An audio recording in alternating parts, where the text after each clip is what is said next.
참으로 감사드립니다. 주님께서 은혜와 축복으로 세워주신 대한민국을 기도로 지키고 기도로 세우며 기도로 가꾸는 국가 기도자의 사명을 아름답게 감당케 하여 주시옵소서. 예수님 이름으로 기도드립니다. 아멘. 안녕하세요. 예, 뵙게 해서 반갑습니다.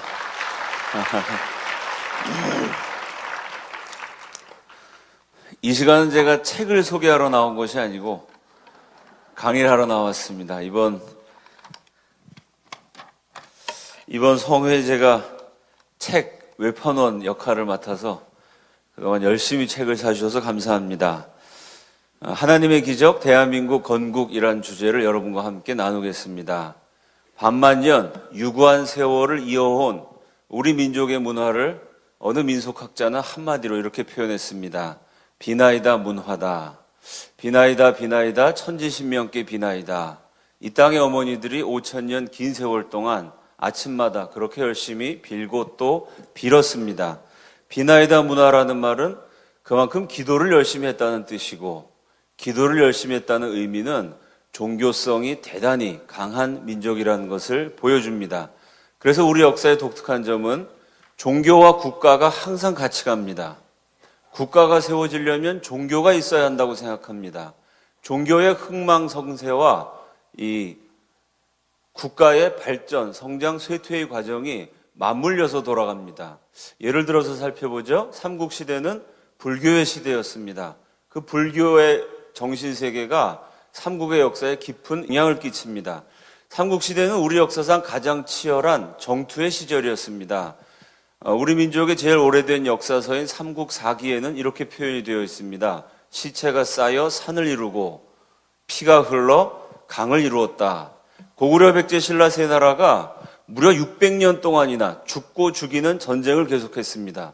어찌나 군인들이 많이 죽었는지요. 전사한 사람들의 시체가 쌓여서 산이 되었습니다.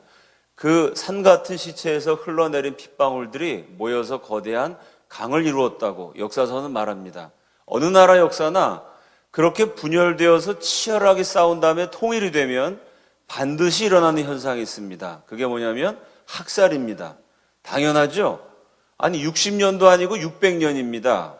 저 고구려 원수들 때문에 내 아버지가 죽었습니다. 저 백제군이 내 누이의 인생을 망쳐놨습니다. 그럼 신라가 삼국을 통일한 다음에 고구려 백제 유민들을 쓸어버리는 것은 어느 나라 역사에나 있는 현상입니다. 그런데 여러분 중학교, 고등학교 때, 초등학교 때 역사 배우셨던 기억을 더듬어 봅시다. 신라가 삼국을 통일하고 고구려 유민 10만 명을 생매장했다.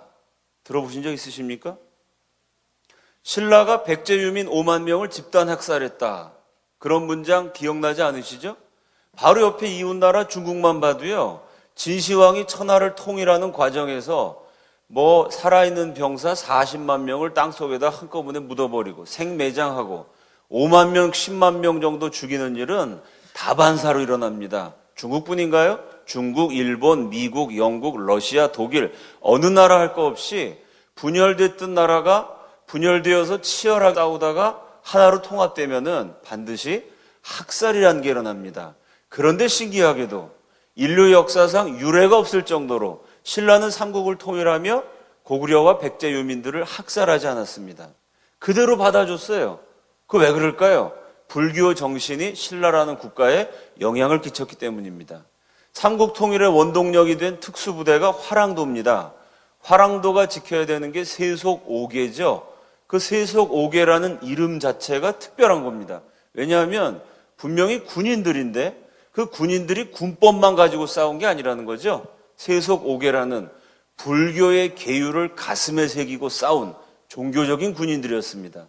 세속 5계의 5번째 항목이 살생유택이라는 겁니다. 군인이니까 어쩔 수 없이 죽여야 됩니다. 상대를 죽이지 않으면 전쟁터에서 내가 죽어요. 그런 어쩔 수 없는 경우를 제외하고는 살생은 유택, 가려야 된다. 최소화시켜야 된다. 불가피한 경우에만 살생을 선택해야 된다. 이 불교의 교리가 삼국통일의 과정에 지대한 영향을 미쳐서 분열되었던 국가가 통일되면서 학살이 없는, 세계사의 유례가 없는 평화를 사랑하는 민족으로서 자랑스러운 우리의 역사가 만들어졌습니다. 자, 신라가 멸망하고 고려라는 나라가 씁니다. 한 왕조가 몰락하고 새로운 왕조가 설 때 그 전 왕조의 왕족은 삼족을 멸합니다. 그건 기본입니다. 근데 고려라는 나라가 신라의 귀족을 그대로 받아들입니다. 신라의 지배층은 고려시대에도 지배층이 됩니다. 어떻게 그런 승계가 가능했을까요? 역시 고려도 불교의 나라였기 때문입니다. 이렇게 불교와 더불어 통일신라, 고려가 융성합니다. 나름대로 긍정적인 영향을 우리 역사에 끼칩니다. 근데 고려 말기가 되면요, 불교가 타락합니다. 불교가 쇠퇴하면서 고려라는 왕조도 점차 몰락의 길을 걷게 됩니다. 그때 고려 말에 고려 가지고 안 된다, 새로운 나라를 세워야겠다라고 생각한 혁명가들이 등장합니다. 대표적인 이론가가 조선 건국의 참 아버지라고 할 수 있는 정도전입니다. 정도전이 책을 썼는데 제목이 불시잡변입니다. 불교에서 씨를 뿌려서 온갖 잡다한 변고가 일어났다. 일종의 종교서입니다. 불교라는 종교가 얼마나 타락했는지 그걸 신랄하게 비판하는 책을 썼어요. 이게 희한하지 않습니까? 혁명가라면요, 새로운 정치 이념을 말하는 책을 써야죠. 나라를 세우려면은 그 나라의 경제 제도에 대한 획기적인 주장을 담은 책을 발표해야죠. 근데 정도전은 나라를 세우는데 종교에 대한 책을 썼습니다. 내가 왜 고려를 물리치고 조선을 세우려고 하냐면 불교가 썩을 대로 썩어서 고려도 같이 망해버렸기 때문이다. 그러므로 나는 유교를 가지고 조선이란 나라를 세우려고 한다. 조선 건국의 브레인이었던 정도전의 생각입니다. 이처럼 한국 사람들은 특이하게 나라를 세울 때 항상 종교가 있어야 된다고 생각합니다. 그래서 다른 나라 역사는 정치 이념의 변천, 경제 제도의 발전 여부에 따라서 시대를 구분할 수가 있어요. 근데 한국 역사는 특이하게 종교에 따라 시대를 구분할 수 있습니다. 그래서 비나이다 문화, 대단히 종교성이 강한 나라입니다. 유교와 더불어 조선이 나름 융성합니다. 유교는 근데 치명적인 약점이 있죠? 차별주의입니다. 국내적으로는 양반 상놈을 차별합니다. 대외적으로는요, 중국은 어버이의 나라라고 무조건 숭상하고 일본은 오랑캐 섬나라 외놈이라고 무시했습니다. 근데 조선 말기에 가면요, 국력이라는 게 일본이 조선의 최소 500배, 1000배, 500배, 1000배, 2000배 다 마찬가지죠. 비교를 할 수 없을 만큼 일본이 강해집니다. 그럼 그렇게 강해진 일본이랑 친하게 지내든지 외교를 잘하든지 했어야 됐는데 그 일본을 계속해서 무시합니다. 그러다 결국 우리가 멸시했던 섬나라 오랑캐들에게 나라가 멸망당하는 비운을 맞게 됩니다. 이렇게 조선이 저물어가던 무렵에 조선 가지고는 안 된다. 새로운 나라를 세워야 한다. 이 새로운 세상을 꿈꾸는 혁명가들이 등장합니다.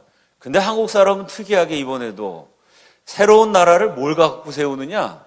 국방력도 없고 경제력도 없고 아무것도 없는데 종교가 있으면 된다. 종교를 갖고 새로운 나라를 열어야 된다. 새로운 종교를 찾아 나선 이들이 있었습니다. 그들이 선택한 종교가 정말 신기하게도 기독교입니다. 기독교를 갖고 나라를 세울 생각을 했어요. 이게 왜 엄청난 얘기냐면요, 그 당시에 조선 팔도에 기독교 믿는 사람 두 부류입니다. 남자 가운데 기독교인은 거의 백정입니다. 백정은 사람 취급 못 받는 천민이죠. 조선시대 인구조사를 할 때 백정은 숫자를 카운트하지 않았습니다. 백정이 서울시대에 나타나면요, 서울 시내에 나타나면 감히 임금님 계신 도성에 양반 사대부 중에서도 높은 사람만 있는 사대문 안에 백정이 돌아다녔다. 그 자리에서 때려 죽여도 처벌하지 않았던 기록이 조선 역사에 있습니다. 사람 숫자에도 들지 않는 백정이 기독교를 믿었고 여자 가운데서는 밑바닥 인생 기생이 기독교를 믿었습니다. 백정과 기생이 믿는 종교인 기독교를 가지고 나라를 세우겠다는 거예요. 이게 그 당시로서는 혁명적인 생각입니다. 그 생각만 한 것이 아니라 그 꿈을 위해서 50년을 투쟁합니다.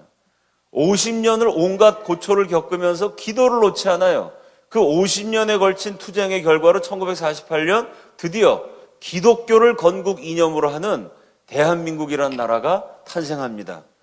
기독교로 나라를 세워야겠다는 생각을 처음 했고 50년 동안 그 꿈을 위해서 온갖 희생과 고난과 대가를 지불했고 마침내 혼자의 힘으로 전 세계에 맞서 대한민국을 건국하신 분이 우리의 건국 대통령 이승만 박사이십니다.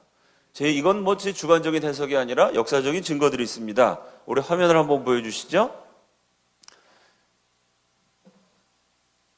화면,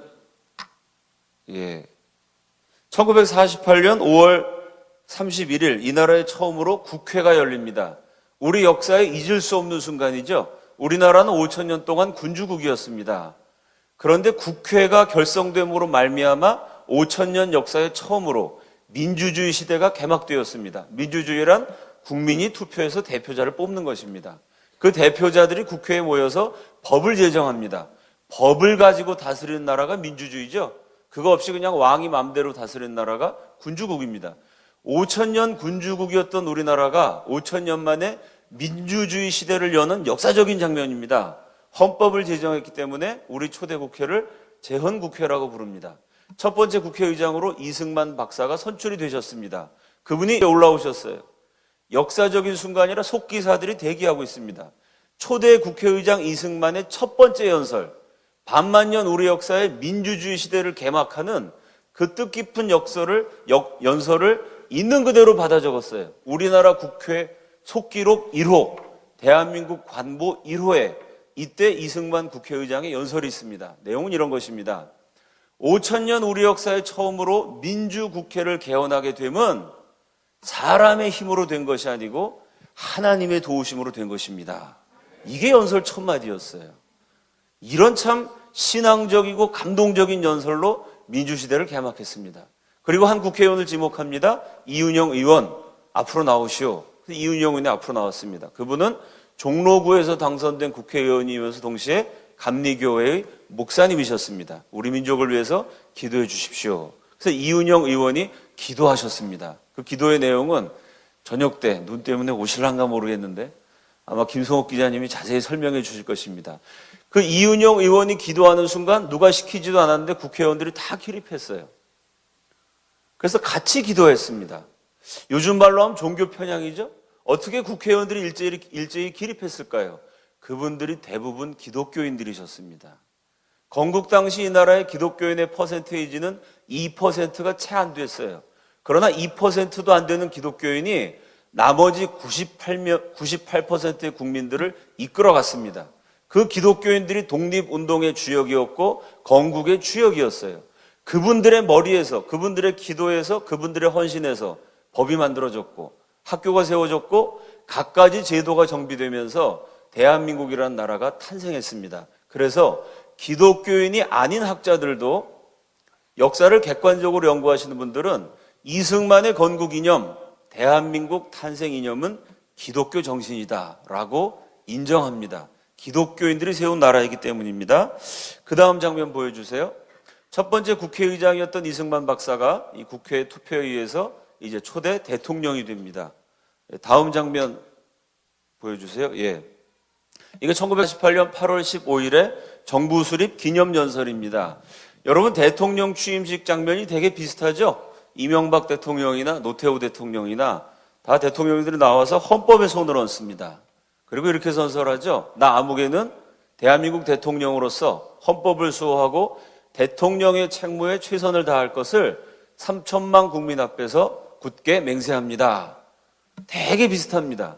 근데 건국 대통령 이승만은 조금 다르게 선설합니다. 그분은 헌법이 아니라 성경책을 들고 오셨어요. 50년 동안 날마다 읽었던 아주 낡고 때 묻은 성경책입니다. 그 성경을 놓고 성경 위에 손을 얹었습니다. 맹세문도 조금 달랐어요. 나 이승만은 헌법을 수호하고 대통령의 책무에 최선을 다할 것을 3천만 동포 앞에서 앞에 한마디를 붙였습니다. 살아계신 하나님과 3천만 동포 앞에서 굳게 맹세합니다. 이것이 대한민국 탄생의 순간이었습니다. 그러면 이렇게 대한민국이라는 나라를 기독교로 세울 생각을 한 이승만이라는 분은 어떤 분인지 오늘 함께 나누겠습니다. 그 다음 장면 보여주십시오. 1894년 19살의 이승만이 화면이 어떻게 빨리빨리 잘 안 나오나? 예. 1894년 19살의 이승만이 배제학당에 갑니다. 그 당시 조선 팔도의 유일한 서양식 교육기관이었습니다. 이승만이 배제학당에 간 이유는 영어를 배우기 위해서였어요. 조선이 멸망하고 있습니다. 미국이라는 강하고 부유한 나라가 있다는 것을 조선인들이 알게 됐어요. 우리 조선도 미국처럼 잘 살았으면 좋겠다. 그러려면 먼저 영어를 배워서 미국의 앞서 문물을 받아들여야 되겠다. 19살 애국 청년 이승만의 생각이었습니다. 영어를 배우러 배제학당에 입학을 했는데 6개월이 지난 다음에 이승만이 선생이 됩니다. 무슨 선생이 되냐면 영어 선생이 됩니다. 6개월 만에 영어를 마스터한 거죠. 그래서 First Korean English Teacher, 한국 사람으로 최초로 영어 교사가 된 사람이 이승만 박사입니다. 여러분, 그 당시에는요, 지금처럼 영어 회화 태입이나 무슨 영어 학원이나 심지어 영어 사전도 없던 시절입니다. 그냥 선교사를 보고 손짓 발짓으로 영어를 배웠어요. 그래서 6개월 만에 영어를 마스터해서 영어 선생님이 됐으니까 대단히 비상한 천재라는 것을 알 수 있습니다. 그 다음 장면입니다. 배제학당에 영어를 배우러 갔는데 이승만은 영어보다 더 중요한 것 두 가지를 배웠다고 고백합니다. 어떻게 영상이 바로 안 넘어가나요? 계속. 예. 영상실 보이시죠? 제가 얘기하면 바로 넘겨주시면 좋겠습니다. 예. 한국말로 된 얘기를 처음 듣는데 민주주의라는 말을 그때 처음 듣습니다. 조선, 우리나라는 5,000년 동안 군주국이었거든요. 임금이 나라를 다스리는 걸 당연하다고 생각했는데 민주주의 하는 나라도 있다는 것을 이승만이 처음 듣습니다. 야, 우리나라도 민주주의 하면 좋겠다는 생각을 조선 사람 가운데 이승만이 최초로 합니다. 이승만은 왕족 출신이었습니다. 양녕대군의 16대 후손이었죠. 근데 5대조 이후로는 벼슬길을 못해서 집안이 몰락했습니다. 어려서부터 가난한 마을에서 서민들 틈에서 자라났어요. 가난한 사람들의 애환과 고통을 너무나 잘 알고 있었습니다. 우리도 민주주의를 하면, 그래서 백성들이 잘 살 수 있도록 백성들의 뜻을 받드는 정치를 하면 그러면 이 나라 국민들이 고생을 좀 덜 하겠구나. 이승만이 그런 생각을 했습니다. 그럼 도대체 민주주의 하는 나라는 어떤 나라냐? 배제학당에서 공부를 해보니까 그런 나라들은 한결같이 기독교 국가였습니다. 아, 서양의 기독교 믿는 나라가 민주주의를 하는구나. 그렇다면 우리 조선도 민주주의하는 기독교 국가가 돼야겠다. 역시 한국 사람으로는 최초로 이승만이 그 생각을 합니다. 근데 본인이 기독교인이 될 생각은 조금도 없었어요. 나는 기독교 믿고 싶은 생각은 없지만 우리나라는 기독교 국가가 돼서 민주주의를 해야만 살 수 있다. 이런 생각을 합니다. 배제학당을 졸업하면서 이승만이 수석으로 졸업합니다. 그래서 한국 사람 가운데 최초로 영어로 졸업 연설을 합니다. 졸업한 이승만은 언론인이 됩니다. 그래서 이 민주주의를 이루기 위한 여러 가지 글을 쓰고 투쟁을 합니다. 독립협회, 만민공동회에서 연설가로 명성을 떨칩니다. 조선 팔도에서 영어를 제일 잘하는 청년, 아주 연설을 잘하는 청년, 또 이 운동권, 데모의 1인자로 이승만이 계속해서 민주주의를 위해서 투쟁합니다. 그러니 당시의 고종 황제가 이승만을 좋아할 리가 없겠죠. 임금님은 곧 나라님이라 그랬습니다. 임금이 곧 나라고 임금 마음대로 합니다. 아니 거기다 대고 젊은 친구가 자꾸 민주주의 해야 된다. 국왕이 정치를 그런 식으로 하면 안 된다. 비판을 하니까 이승만을 눈에 가시로 여깁니다. 그래서 정치 깡패들을 풀어서 이승만을 습격합니다. 이승만이 깡패들하고 주먹질을 하고 피투성이가 되도록 싸웁니다. 얼마나 격렬하게 싸우는지 막 싸우다가 이승만이 없어졌어요. 그래서 그날 신문에 이승만이 깡패 두목 기령수한테 맞아서 죽었다. 이런 기사가 날 만큼 목숨을 걸고 싸웁니다. 특별히 발차기를 잘했다 그래요. 그래서 막 2단 옆차기로 깡패들을 때리면서 그렇게 싸웁니다. 자, 이렇게 언론 활동도 하고 데모도 하고 뭐 깡패하고 싸우기도 하면서 나라를 바로잡아 보려고 애를 썼는데 고종 황제가 말을 듣지 않습니다. 그러자 이승만을 비롯한 젊은 혁명가들이 과격해집니다. 임금을 쫓아내서라도 나라가 멸망하는 것을 막아야 된다. 이런 생각을 해요. 여러분, 조선시대 때 임금 쫓아내려는 사람을 뭐라 그럽니까? 역적이라 그럽니다. 역적모의 하다 걸리면 삼족을 멸합니다. 능지처참을 하기도 합니다. 그런 무시무시한 짓을 23살, 만 23세, 24세 이승만이 그런 엄청난 짓을 저지릅니다. 그렇게 역적모의를 하다 결국 잡혀서 지명수배를 당합니다. 이승만을 아껴주던 선교사, 서양 선교사의 집에 몰래 숨어 있게 됩니다. 그 집에 그냥 숨어 있었으면 괜찮았을 텐데 숨어 있은 지 18일째 되는 날 사건이 하나 일어납니다. 이 선교사님 겸 의사가 갑자기 급한 전가를 받아요. 12살 된 조선 소년이 죽어가고 있다는 겁니다. 그 당시 조선의 의료기술은 아주 낙후가 됐어요. 요즘 말로 하면 주사 한 방만 맞을 수 있는 병을 가지고 주사 한 방이 없어서 아이들이 죽어갑니다. 선교사가 그 아이를 살리려고 가려고 채비를 해요. 근데 생각해보니까 갈 수가 없습니다. 조선말을 옮겨줄 통역관이 없어요. 통역을 하려면 영어도 잘하고 조선말을 해야 되는데, 조선말도 잘해야 되는데 선교사를 도와줄 통역사가 없습니다. 그래서 발을 동동 구르고 있는데 마침 그 자리에 조선 최고의 통역관이 있었죠. 조선 팔도에서 영어를 제일 잘하는, 연설도 잘하는 이승만이 그럼 내가 도와주겠다고 기다려 나섭니다. 이 선교사가 나서다가 잡히면 어떡하겠냐고. 괜찮다고 객기를 부리다가 나와서 곧바로 잡힙니다. 그러니 고종 황제가 아주 화가 머리끝까지 났겠죠. 이 역적 이승만을 잡아다가 시간 관계상 제가 짧게 설명을 드리면 결국 우여곡절 끝에 이승만이 한성 감옥이라는 곳에 갇히게 됩니다. 그 당시에 한성 감옥은 조선의 제일 악질적인 죄수들만 가두는 곳입니다. 살인을 해도 한 사람, 두 사람 죽이는 것이 아니라 5사람, 6사람, 10사람, 20사람 너무 많은 사람을 죽여서 이런 나쁜 놈은 최고의 고통을 줘야 된다. 이렇게 아주 인정된 무서운 죄수들만 가두는 곳이 한성 감옥입니다. 일단 한성 감옥에 가면은 한 달 지나면 위장을 다 버리게 돼요. 밥을 주는데 그 밥이 반은 쌀이고 반은 모래고 쌀과 모래를 섞어서 만든 밥입니다. 그러니 사람의 위장이 배견할 수가 없겠죠? 목에는 무게 10kg의 칼을 씁니다. 손은 수갑으로 묶습니다. 다리는 족쇄로 묶어 놓습니다. 죄수 1인당 차지할 수 있는 면적이 0.23평입니다. 0.23평이면요. 가로 세로 대략 한 85cm 정도 됩니다. 제 팔 길이가 한 85cm 되겠죠? 여러분 가로가 85cm, 세로가 85cm면요. 여기 아무리 날씬하신 분도 누울 수 없습니다. 웅크리고 앉아 있어야 됩니다. 그럼 한번 생각해 봅시다. 목에는 칼을 쓰고 손은 수갑을 차고 다리는 족쇄로 묶어서 꼼짝없이 앉아 있으면 파리, 모기, 빈대, 바퀴벌레 온갖 벌레가 머리부터 발끝까지 다 뜯어먹습니다. 그걸 꼼짝없이 물리고 있어야 돼요. 세상에 참 그런 고통이 없겠죠? 밤이 되면은 목에서 칼을 풀읍니다. 수갑도 풀어주고 족쇄도 풀어줍니다. 그리고 이승만을 데려가요. 어디로요? 고문실로 데려갑니다. 밤새도록 고문을 해요. 다 일단 겉옷과 속옷을 다 벗겨가지고 빨개 벗기고 몸을 비비틀어서 공중에다 매달아 놓습니다. 몽중이로 때리는 건 그거는 약과죠. 이승만이 글씨를 잘 썼습니다. 아주 명필로 명성을 떨쳤죠. 너 글씨 잘 쓴다며? 그리고 손을 내밀게 해서 손을 망치로 때립니다. 이게 참 사람이 할 짓이 아니죠. 이승만이 손이 다 뭉개져요.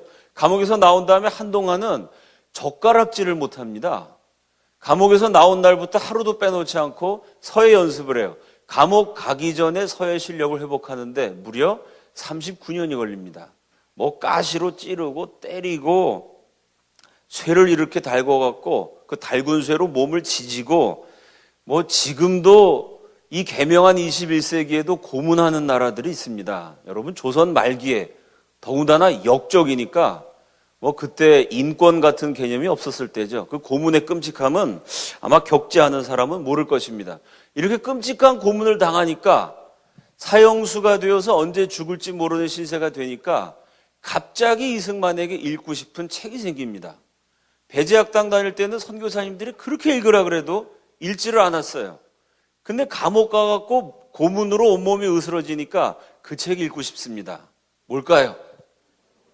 다 맞추시죠? 성경입니다. 그래서 이승만이 성경을 구해달라고 요청을 해요. 성경을 놓고 있습니다. 여러분 목에는 칼을 쓰고 있고 손은 수갑으로 묶여 있고 다리는 족쇄에 채워져 있으니 성경을 어떻게 읽겠어요? 앞으로 읽을 수가 없죠? 옆으로 이렇게 곁눈질로 성경을 보면서 읽습니다. 그럼 성경을 한 장 다 읽고 다음 장을 읽고 싶으면 손이 묶여 있으니까 내가 성경을 넘길 수가 없어요. 그 옆에 있는 죄수 이승만보다 죄질이 좀 가벼워서 손이 자유로운 죄수에게 다음 장을 넘겨달라고 부탁을 해야 됩니다. 그럼 여러분 어떻게 부탁을 하겠어요? 한 장 읽고 넘겨주세요. 조금 있다가 또 넘겨주세요. 조금 있다가 또 넘겨주세요. 그럼 옆 사람이 짜증이 나겠죠? 옆 사람이 기분 나빠서 딴 데로 가버립니다. 그럼 어떻게 해야 되죠? 다음에 다음 장을 읽어줄 사람이 있을 때까지 똑같은 장을 10번이고 20번이고 50번이고 100번이고 계속해서 반복해서 읽어야 돼요. 제 말이 이해가 되시죠? 성경을 뚫어져라 읽고 있다가 누가 오면은 넘겨주시오. 그럼 한 장을 넘겨줍니다. 결국 이승만이 창세기부터 요한계시록까지 고문을 당하면서 성경을 외우다시피 하게 됩니다. 50번, 100번 읽다 보니까 성경이 점점 외워져요. 자, 이렇게 이승만이 성경을 읽을 때 이승만의 동지들은 한 사람 한 사람 처형당합니다. 장호익 장군이란 분이 계세요. 조선 사람으로는 최초로 일본 육군 사관학교를 졸업한 엘리트 애국자입니다. 그분도 이승만과 똑같은 생각이었어요. 원래는 임금에게 충성을 다 바쳤습니다. 근데 그 임금이 나라를 잘못 다스려서 나라가 망할 판이에요. 나라가 망하면 백성들이 너무나 고통스러워집니다. 이 백성을 살리려면, 이강산을 지키려면 임금을 몰아내야 된다. 애국심에서 혁명을 꿈꿨던 분입니다. 자, 이승만이 감옥에 갇혀 있을 때 어느 날 장호익 장군이 처형을 당합니다. 조선시대에는 망나니가 목을 칼로 딱 잘랐잖아요. 여러분 영화 같은 데 보시면요, 망나니가 사람 목 자르는 사람이 머리를 이렇게 막 풀어 헤쳤습니다. 그죠? 그리고 사람 목 치기 전에 춤을 춥니다. 칼을 들고 막 칼춤을 추죠. 그리고 이제 칼을 잘 들게 해야 되니까 물을 이렇게 마시고 입에다 오르륵 한 다음에 칼에다가 물을 탁 뱉습니다. 그리고 화면에 바람이 휙 지나가요. 그 다음 화면에 피를 한번 쫙 뿌립니다. 그 다음에 무슨 축구공 같은 게 떼굴떼굴떼굴 굴러가죠? 그건 다 영화입니다, 여러분. 아니, 조선 말기에 그렇게 잘 드는 칼이 있었으면 조선이 선진국이 됐겠죠. 사람 목을요, 아무리 솜씨 좋은 망나니도 한 번에 자르지 못해. 목이 이게 근육도 있고 힘줄도 있고 여기 뼈도 있지 않습니까? 그 솜씨 좋은 망나니가 목을 3번에 걸쳐 잘라요. 그 목을 3번에 걸쳐 자른다. 이것도 이승만이 다 기록에 남겨갖고 확인된 역사적 사실입니다. 장호익 장군이 끌려갔어요. 망나니가 목을 칼로 탁 쳤습니다. 목이 한 3분의 1쯤 잘라졌겠죠. 피가 뿜어져 나오는데 아직 목숨이 붙어 있으니까 말을 할 수가 있어요. 목이 3분의 1쯤 잘린 상태에서 애국자 장호익 장군이 유언과도 같은 비명을 지릅니다. 뭐라고 말하냐면 대한제국 만세! 이렇게 외쳐요. 그 목을 친 다음에 그 목 친 데를 이렇게 벌립니다. 이렇게. 그 지점을 정확하게 때려야 잘라지겠죠. 목을 딱 벌린 다음에 망나니가 두 번째로 칼을 딱 쳐요. 역시 장호익 장군이 대한제국 만세! 3번에 걸쳐서 목을 자르는데 목이 점점 잘려가는 순간에 목소리는 점점 가늘어졌겠죠. 나중에는 들릴락말락한 소리로 대한제국 만세를 외치면서 애국자가 처형당합니다. 이승만이 그 얘기를 다 적어요. 며칠이 지나도록 목이 잘려가는 장군이 부른 대한제국 만세, 그 소리가 귓전을 맴돕니다. 과연 이 나라 이 민족의 운명은 어떻게 될 것인가? 고뇌하는 사형수 이승만이 할 수 있는 것이라고는 고문당하면서 성경 읽는 것밖에 없어요. 과연 이 민족의 운명은 어떻게 될 것인가 고민하면서 이승만이 성경을 한 장 한 장 외워갑니다. 또 며칠이 지났어요. 이승만뿐만 아니라 여러 사람이 사형수였습니다. 아무 때나 그냥 기분 내킨 대로 사형을 시켰는데 이승만은 왕족이라 사형 집행이 제일 뒤로 미뤄졌습니다. 결국 그게 이제 인연이 되어서 구사일생으로 살아나게 되죠. 이번엔 이승만의 절친한 친구가 사형장에 끌려갑니다. 망나니가 목을 딱 쳤어요. 근데 그 친구가 마지막 목이 잘리면서 이승만 이렇게 외쳐. 이승만. 또 목을 치니까 이승만 하고 외칩니다. 이승만이 일기장에다 그렇게 썼어요. 평상시 그 친구가 늘 야, 너는 왕족이니까 어쩌면 살아날 수 있을지 몰라. 나는 여기서 아무래도 죽을 것 같아. 내가 죽더라도 조선에서 제일 똑똑한 네가 반드시 살아서 멸망해가는 이 나라를 구출해다오. 늘 이승만에게 부탁했던 친구가 이승만, 이승만, 이승만 3번 외치고 역시 목이 잘려 죽습니다. 그 친구의 비명소리를 들으면서도 사형수 이승만이 할 수 있는 것은 성경 읽는 것밖에 없어요. 저 친구들이 나에게 후사를 맡기고 갔는데 과연 나는 멸망하는 이 나라를 다시 일으켜 세울 수 있을 것인가? 아니, 나라를 구하기는커녕 나도 저렇게 목이 잘려서 여기서 목 없는 시체로 밖에 던져지는 것이 아닌가. 자신의 운명, 국가의 불확실한 미래, 이런 걸 가지고 참 처절하게 고민하는 이승만이 묵묵히 성경을 한 장 한 장 외워갑니다. 그런데 신기한 일이 일어나요. 성경 속에서 예수가 걸어 나오는 것 같은 체험을 합니다. 본래 이승만은 배제학당 다닐 때 복음을 들었어요. 아펜젤로 선교사가 선교한 복음의 메시지를 듣고 그날 어머니한테 가서 선교사들에 대한 악담을 합니다. 뭐라고 얘기하냐면 세상에서 제일 악질적인 저질 사기꾼이 전 미국 선교사 놈들입니다. 이렇게 말해요. 왜 그렇게 말했냐면 이승만이 이렇게 생각합니다. 나 이승만은 조선 사람입니다. 예수는 처음 들어보는 어디 붙어 있는지도 모르는 이스라엘에서 태어났어요. 나 이승만은 지금 1894년 살고 있습니다. 예수는 거의 2000년 전에 팔레스틴 땅에서 활동했어요. 아니 이스라엘 사람인 예수가 조선 사람인 나하고 무슨 상관이 있으며 2000년 전에 활동했던 예수가 2000년 후에 살고 있는 나하고 무슨 상관이 있냔 말이죠. 근데 선교사들이 뭐라 그랬냐면 2000년 전에 예수가 이스라엘 땅에서 내 죄를 대신해서 십자가에서 죽었다는 거예요. 이게 말이 됩니까? 인간의 논리와 이성으로 이게 납득이 되는 얘기예요? 여러분 맨정신으로 이게 이해가 됩니까? 저와 여러분이 다 믿게 된 것은 맨정신으로 믿게 된 게 아닌 겁니다. 성령님으로 살짝 씻으니까 그게 믿어지는 거죠. 아니 맨정신으로 2000년에 죽은 예수가 내 죄를 대신해서 죽어서 그 예수를 믿으면 내 모든 죄가 용서받고 하나님의 자녀가 된다. 인간의 논리와 지성으로 납득할 수 없는 얘기입니다. 사람이 죽으면 귀신이 되는 게 유교의 교리입니다. 귀신이 되어갖고 제사상을 받아야 되지 않겠어요? 근데 예수는 죽었다가 3일 만에 다시 살아났다는 거예요. 그 예수를 믿으면 천국에 가고 하나님의 자녀가 된대요. 이게 말이 되느냐고. 이승만이 어머니에게 이렇게 말합니다. 서양 선교사 놈들이요, 이런 말도 안 되는 거짓말은 지들도 안 믿습니다. 본인들도 안 믿는 거짓말을 조선 사람들로 하여금 믿게 해서 조선 사람을 거짓된 미신 믿는 미개한 나라 되게 해서 결국 조선을 식민지로 만들려고, 조선 땅을 뺏으려고, 이 조선 국민들을 아주 미개한 국민 만들려고 서양 선교사님들이 복음이라는 거짓말을 퍼뜨리고 있습니다 라고 이승만이 어머니한테 얘기를 했었어요. 그런데 사형수가 됐습니다. 언제 죽을지 모르고 온몸은 고문당에 으스러져 망신창이가 됐어요. 그러면서 한 장 한 장 성경을 읽는데 예수가 점점 가까이 다가오는 것을 느껴요. 나와 상관없는 줄 알았던 예수가 사실은 바로 내 옆에 계신 분인 것을 깨닫게 돼요. 내 마음을 세상 가운데 알아주는 유일한 분임을 이승만이 체험합니다. 일기장에다 뭐라고 썼냐면은 예수의 고난당하는 대목을 읽을 때 내 마음이 이상하게 뜨거워졌다. 말로 표현할 수 없을 만큼 예수의 십자가 처형당하는 장면을 읽는 순간 마음속에 뜨거움이 있었다는 거예요.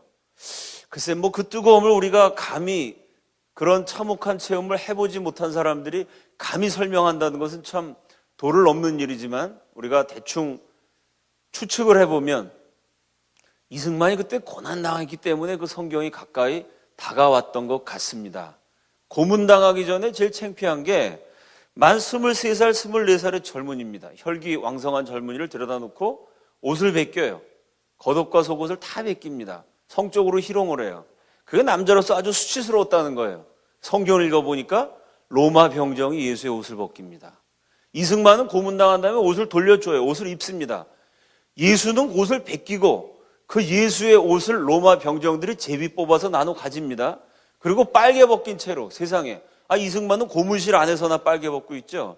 이건 벌건 대낮에 세상 천지 사람들이 다 보는데, 높은데 누구나 볼 수 있는 곳에다가 십자가를 만들어 가지고 뻘거벗은 예수를 높이 매달았습니다.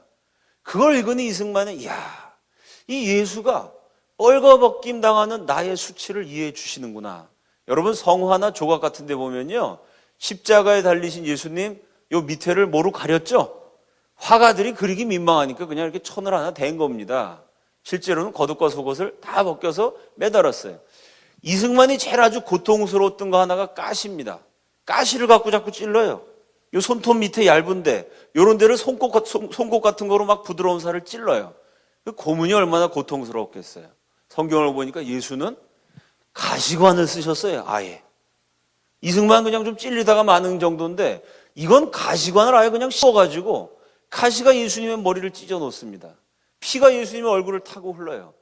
예수도 나처럼 찔려서 예수도 나처럼 그렇게 아팠겠구나. 이 고뇌하는 예수의 모습 보니까 심정이 예수라면 나를 알아줄 것 같은 그런 느낌이 듭니다. 이승만이 억울하거든요. 나라 살리려고 한 죄밖에 없어요. 근데 예수는 죄라는 것을 모르신 분이에요. 인류 역사상 죄를 안 지으신 유일한 인간이십니다. 참 인간이시면서 참 하나님이셨어요.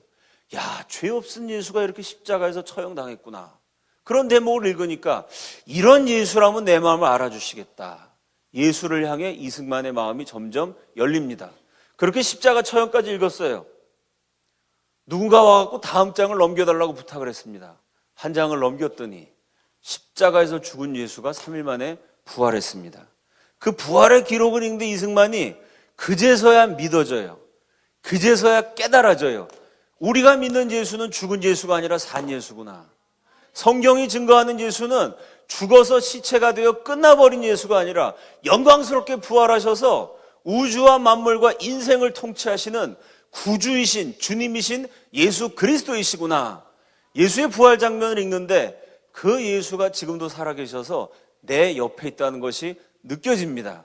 목에는 칼을 쓴 채로, 손에는 수갑을 찬 채로, 다리는 족쇄에 묶인 채로 1899년 1월 이승만이 예수님을 영접하는 기도를 합니다. 나는 평생 처음으로 감방에서 오 하나님, 그 다음에 기도를 했어요. 여러분 생각해 봅시다. 여러분이 사형 선고 받았어요. 고문당에 온몸이 다 으스러졌습니다. 억울해요. 죄가 없는데 이렇게 아주 죽어야 돼요. 그럼 하나님께 기도한다면, 처음 하나님 믿고 기도한다면 여러분 뭐 위해서 기도하시겠어요? 주님, 저는 죄가 없습니다. 주님, 저를 좀 살려주세요. 저만 살려주시면 제가 선교사로 헌신할게요.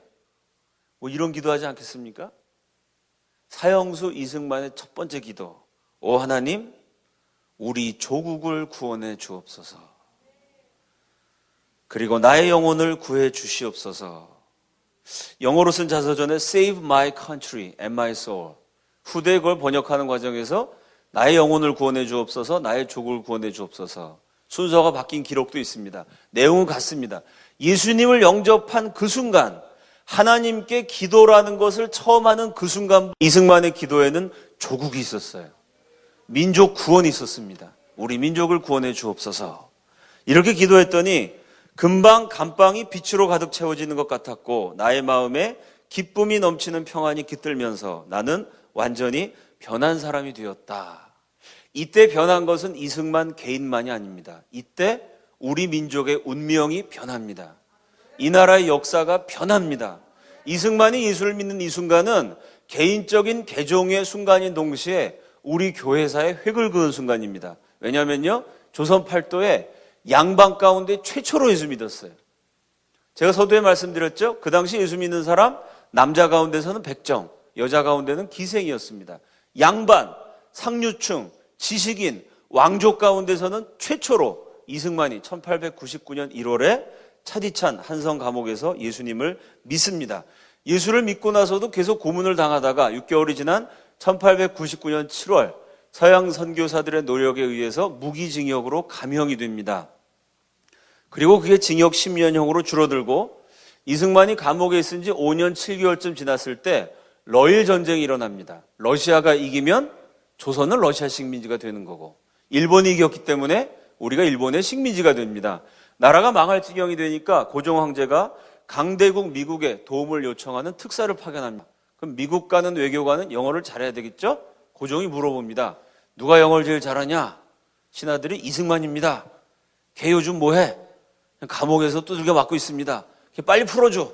그래서 5년 7개월 만에 영어를 잘하는 이유로 이승만이 석방이 되고 미국에 가게 됩니다. 그럼 5년 7개월 동안 이승만이 뭘 했을까요? 감옥에서 전도를 합니다. 동료 죄수들만 전도한 것이 아니라 간수도 전도를 합니다. 이 간수가 이승만의 인격에 감화가 돼갖고 나중에 추록한 다음에 이승만이 미국을 갈 때 그 유학 자금을 대주기도 합니다. 이승만의 인격과 신앙에 간수가 감화를 받은 거죠. 그 간수가 자신의 제자 훈련 스승인 목자인 이승만에게 여러 가지 특혜를 베풀어 줍니다. 그 특혜 중에 하나가 감옥에서 글을 쓸 수 있게 해줘요. 그래서 이승만이 그때 손이 다 망가져갖고 망가진 손으로 열심히 글을 씁니다. 또 이 손이 너무 아프면 이승만이 구술하고 다른 사람이 받아 적어요. 감옥에서 300편이 넘는 아주 뛰어난 논설들을 씁니다. 제가 이승만이 감옥에서 쓴 글을 다 읽어봤어요. 한 편 한 편이 기가 막힌 명문장이고 동시에 예언입니다. 감옥에서 매일 성경을 읽고 나라를 위해서 기도하면서 앞으로 우리나라는 이렇게 돼야 된다라고 글을 썼는데 지금 한 110년이 지난 지금 이승만이 감옥에서 기도하고 글 쓴 대로 대한민국이 그대로 됐어요. 예를 들어서 뭐라고 글을 썼냐면 조선은 농사 짓는 나라였잖아요. 조선이란 나라가 뭐 외국 나가서 수출한 게 없었거든요. 뭐라고 이승만이 글을 썼냐면은 우리 조선은 배를 많이 만들고 물건을 많이 만들어서 물건을 배에 싣고 전 세계 다니면서 장사를 해야 된다. 요즘 말로 하면 그게 뭐죠? 수출해야 된다는 얘기를 하는 거예요. 무역을 해야 된다는 얘기를 합니다. 우리 조선은 길이 너무 좁다. 길을 좀 넓게 펼쳐가지고 마차들이 빠르게 왔다 갔다 하게 해야 된다. 그땐 자동차가 없으니까 마차라고 했어요. 요즘 말로 뭐죠? 고속도로 뚫어야 된다는 얘기를 이승만이 합니다. 뭐 이렇게 대한민국을 향한 수많은 예언을 했고 그 예언이 거의 이루어졌습니다. 그래서 우리 현대사가 하나님의 기적이라고 제가 표현하는 것입니다. 그때 이승만이 썼던 300여 편의 글 가운데 개인적으로 제가 가장 참 은혜를 많이 받은 감동적인 한 대목을 나누고 싶습니다. 1902년 가을의 기록입니다. 그때는 펜에다가 잉크를 찍어서 글을 썼어요. 그럼 여러분 이 잉크를 쓰다가 잉크가 마르면 펜을 다시 잉크통에다가 찍어야 되겠죠? 그래서 이렇게 잉크의 굵기를 보면은 대충 어떻게 썼는지를 알 수 있습니다. 9줄의 글을 썼는데 9줄의 짤막한 기록입니다.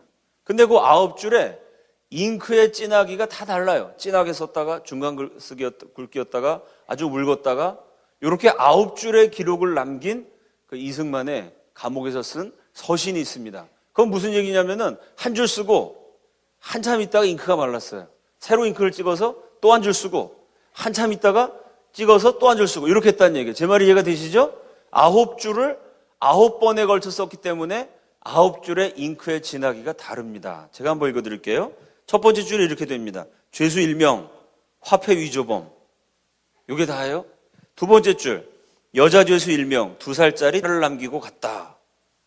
갔다는 거 보니까 죽은 것 같은 느낌이 들죠? 세 번째 줄, 2명이 한꺼번에, 한 명은 죄수이고 다른 이는 죄수가 아님. 네 번째 줄, 여자 죄수 1명. 다섯 번째 줄, 죄수 3명. 하루아침 모두 신명, 콜레라로 죽음. 수수께끼가 풀렸죠? 이때 1902년 가을에 조선을 콜레라가 강타합니다. 2만 3천 명이 죽습니다. 감옥 밖에 죄 없는 백성들도 속수무책으로 죽어나가는데 이 감옥에 무슨 약이나 치료 도구가 있을 턱이 없죠. 그날 아침에만 10명이 죽었다는 거예요. 계속 사람이 죽어나가는 과정을 우리 역사상 한국 사람으로는 최초로 신문이라는 걸 만들었고 최초의 특종 기자였던 이승만이 죽어가는 장면을 기자답게 한 줄 한 줄 기록한 것입니다. 죄수 1명 종신형, 16살 먹은 소년, 저녁 8시에 죽음. 3명 중 2명은 죄수이고 1명은 사형 선고를 받은 자, 모두 9시 45분경. 모두 15명이 죽음, 죄수 1명, 위조범, 16번째 죽은 자, 죄수 1명, 소년, 하루에 17명. 이승만이 갇힌 감방 한 칸 안에서 하루에 콜레라로 죄수가 17명이 죽었어요. 간수는 뭐 하느냐? 오후 1시 점심시간에 와서 늘어져 있는 죄수가 있으면 이 죄수의 발바닥을 간수가 딱 찹니다. 그럼 살아있는 죄수면 으악 하고 비명을 지르겠죠? 저놈 아직 살았구나. 살았는 거 확인하고 그냥 가요. 갈 수밖에 없지 않겠어요? 약이 있습니까? 뭐가 있습니까? 발바닥을 딱 찼는데 그냥 가만히 있어요. 아, 요놈 시체구나. 시체를 끌어내다가 처리합니다. 그럼 여러분 생각해 보세요. 오후 2시에 내 옆에 있는 죄수가 죽었어요. 이 녀석이 죽으면서 나한테 딱 쓰러졌습니다. 내가 묶여 있어요. 그러면 시체랑 나랑 포옹한 꼴이 됐습니다. 시체를 내가 끌어안고 있어요. 간수는 그 다음날 오후 1시에 와요. 그러면 23시간 동안 시체랑 섞여 있어야 됩니다. 생지옥이 따로 없겠죠? 그렇지 않아도 끔찍한 한성 감옥인데 산 사람 죽은 사람 섞여 얘기가 돼 있어요. 더군다나 콜레라의 주요한 증상이 세 가지입니다. 첫째는 열이 많이 나요. 제가 서두에 말씀드린 것처럼 죄수 1인당 0.23평, 아주 옆 사람이랑 붙어 있습니다. 옆 사람이 땀을 뻘뻘 흘려요. 열이 많이 나요. 얼마나 불쾌하겠어요. 두 번째, 구토를 합니다. 세 번째, 설사를 해요. 여러분 지금 다 붙어 계신데 옆에 계신 분이 콜레라 환자가 돼갖고 여러분한테 막 구토하고 설사하고 열이 난다고 생각해 보세요. 제가 장담합니다. 오늘까지 받은 은혜가 순식간에 다 날아갈걸요? 아니, 옆에 있는 사람이 막 구토하고 설사하다 갑자기 딱 쓰러져요. 내 품에 안겨버려요. 끔찍하죠? 지옥과도 같은 한 철을 이승만이 보냅니다. 그 이듬해 봄에 그 참혹한 가을을 기록으로 남겼어요. 성령이 나와 함께 계신 줄 믿고 마음을 점점 굳게 하여 영혼의 길을 확실히 찾았으며 작년 가을에 괴질, 콜레라가 옥중에 먼저 들어와 4, 5일 동안에 60여 명을 눈앞에서 끌어내릴새 심할 때는 하루 17 목숨이 앞에서 쓰러질 때 죽는 자와 호흡을 상통하며 한 사람 죽은 사람 호흡을 상통해서 막 섞여 있습니다. 그 수족과 몸을 만져 시신과 함께 지냈으나 섞여 지냈으나 홀로 무사히 넘기고 그 깜빵 한 칸에서만 60명이 죽었는데 심할 때 하루 17 목숨이 쓰러졌는데 거의 혼자 살아남다시피 홀로 무사히 넘겼어요. 그때 이승만이 뭘 했을까요? 이런 기회를 당하여, 그 다음에 이렇게 썼습니다. 복음 말씀을 가르침에. 이런 기회를 당하여 복음 말씀을 가르침에. 구토하면서 죽어가는 환자, 그 구토, 설사 다 맞아가면서 이승만이 복음을 전합니다. 성경 이야기를 들려줘요. 무슨 얘기를 제일 많이 했을까요? 십자가상에서 예수님을 믿은 강도의 이야기. 내가 오늘 나와 함께 낙원에 있으리라. 죽어가는 사람들에게 그 구절을 계속 들려줍니다. 지금 당신이 예수를 믿으면 내일 아침에는 천국에서 예수님의 손을 붙들고 예수님 품에 안겨서 다시 깨어나게 될 것입니다. 예수님이 당신과 함께 계십니다. 예수 믿으면 천국 갑니다. 이런 기회를 당하여 복음 말씀을 가르쳤다는 거예요. 그 다음 마지막 결론이 뭐냐? 기쁨을 이기지 못함이라. 정말 멋있죠? 그 생지옥 같은 한성 감옥에서 막 지저분하고 구토가 나고 설사가 나는 죄수들에게 그걸 다 맞아가면서 복음을 증거했는데 열심히 예수를 전하다 보니까 내 마음이 뜨거워져요.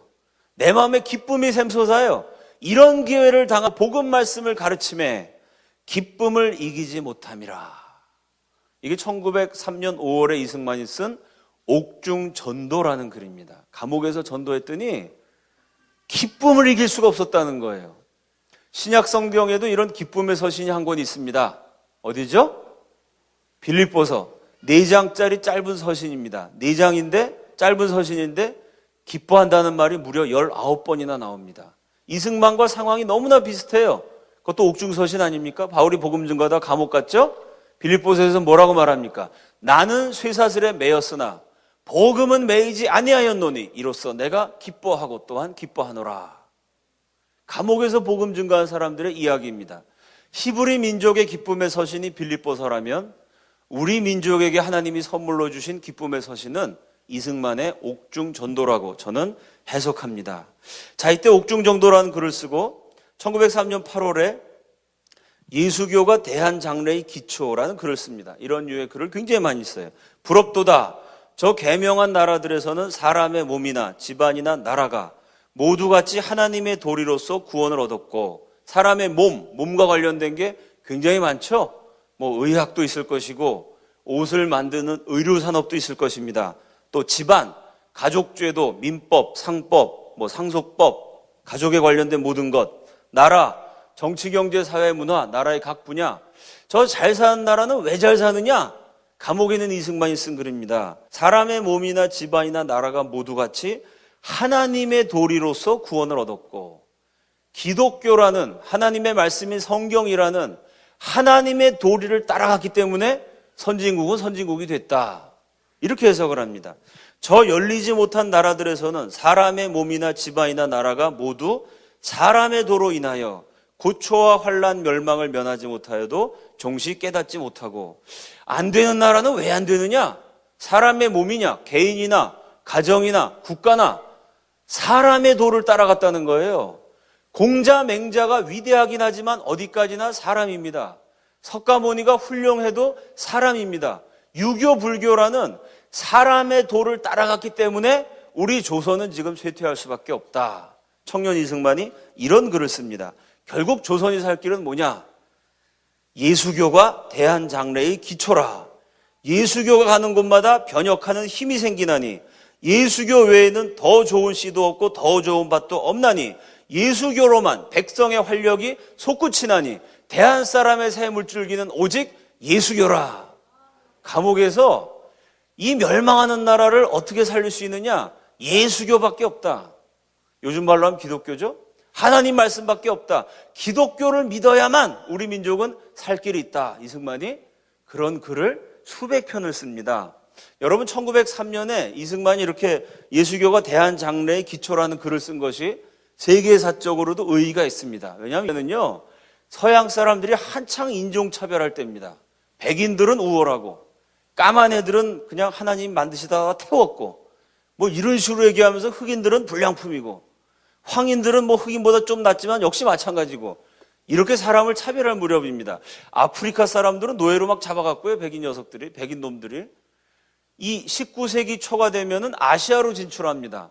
황인종을 만나요.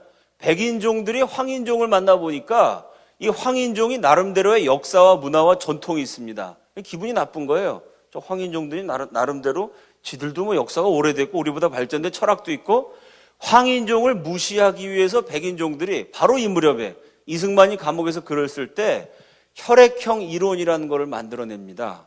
혈액형하고 성격 이런 거 상관없거든요. 백인들은 A형이 많아요. 그래서 A형입니다. 황인종은 B형이 많습니다. 그래서 B형이에요. 우리는 A학점이고 니네는 B학점이라는 뜻이죠.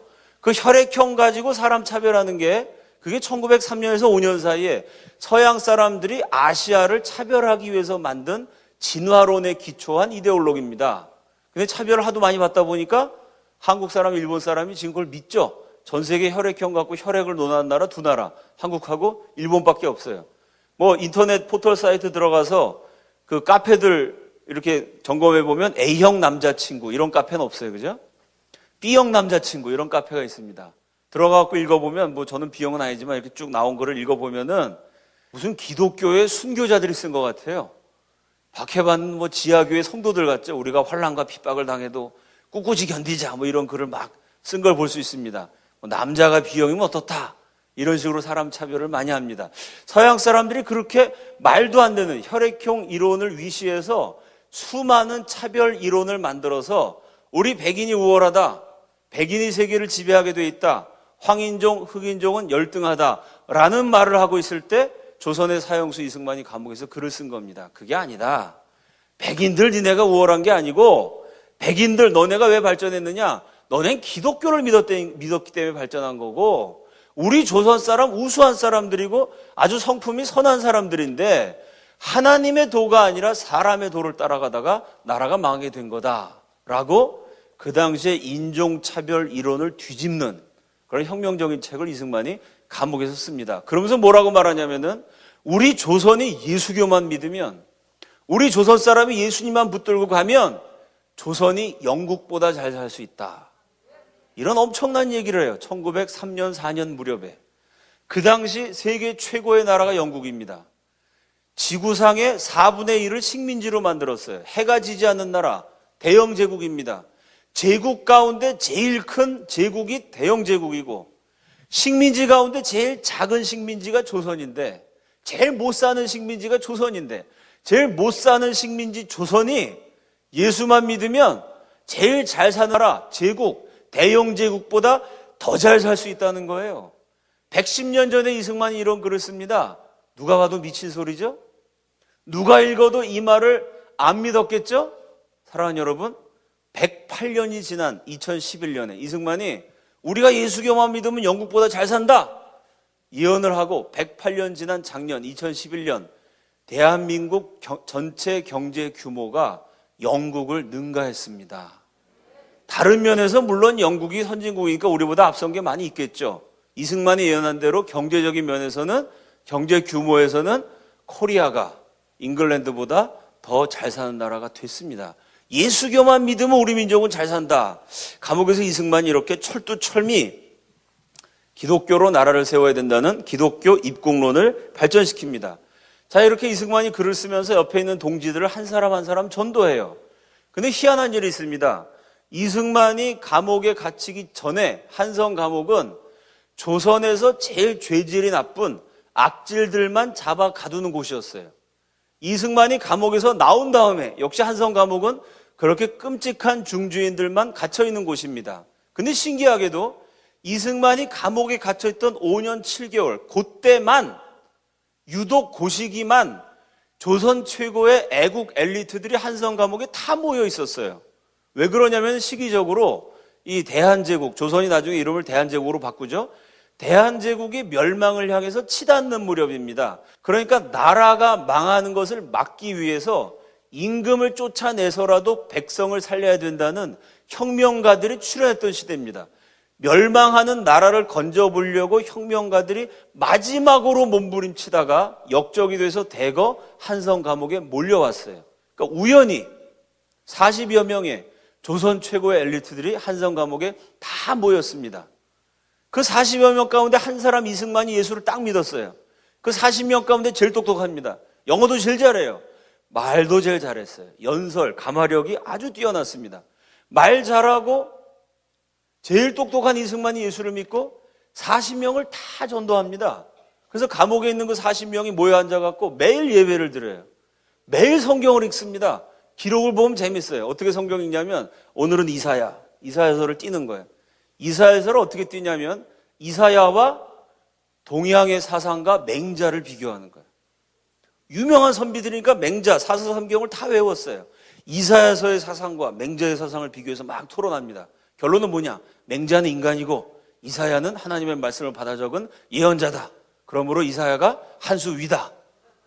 그 다음 날은 예레미야와 공자. 뭐 이런 식으로 동양의 중요 사상과 성경을 비교하면서 이분들이 5년 넘는 세월 동안 계속 성경을 읽고 토론하면서 아주 성경으로 세뇌가 돼버립니다. 이 성경이 아니고는 조선이 살 길이 없다는 것을 깨닫게 됩니다. 그렇게 날마다 예배를 드리고 성경을 연구하니까 그 감옥이 너무 행복하게 느껴져요. 그래서 한성 감옥의 이름을 바꿉니다. 이곳은 감옥이 아니라 복당이다. 영어로 하면 블레싱 하우스, 축복의 집. 초막이나 궁궐이나 내주 예수 모신 곳은 그 어디나 하늘나라. 그런 찬양이 있죠? 초막이나 궁궐이나 심지어 감옥이나 감옥 가운데서도 생지옥이라 불리는 한성 감옥이라 할지라도 내주 예수를 모시고 있으니까 그 예수를 날마다 나누니까 예수님 말씀을 서로 배우고 가르치니까 여기가 천국이라는 거예요. 그래서 실제로 그 감옥의 죄수들이 이곳이야말로 천국이다. 여기서 예수 만나니까 정말 인생 사는 것처럼 살게 되었다. 이곳이야말로 복당이다. 앞을 다투어 그런 기록을 남깁니다. 자, 그래서 거기 감옥에서 만난 사람들 40여 명을 서로가 복당 동지라고 불렀어요. 근데 이 복당 동지들의 면면을 살펴보면 굉장합니다. 제 책에 그 40여 명에 대해서 제가 간략하게 소개해 놓았는데 40명을 다 소개하면 아마 몇 년이 걸릴 겁니다. 왜냐하면 이 40여 명에 대한 위인전, 전기문이 수백 권, 수천 권이 소개되어 있기 때문입니다. 대표적인 분만 제가 한 두 분 소개하겠습니다. 우리 화면을 한번 보여주시죠. 예.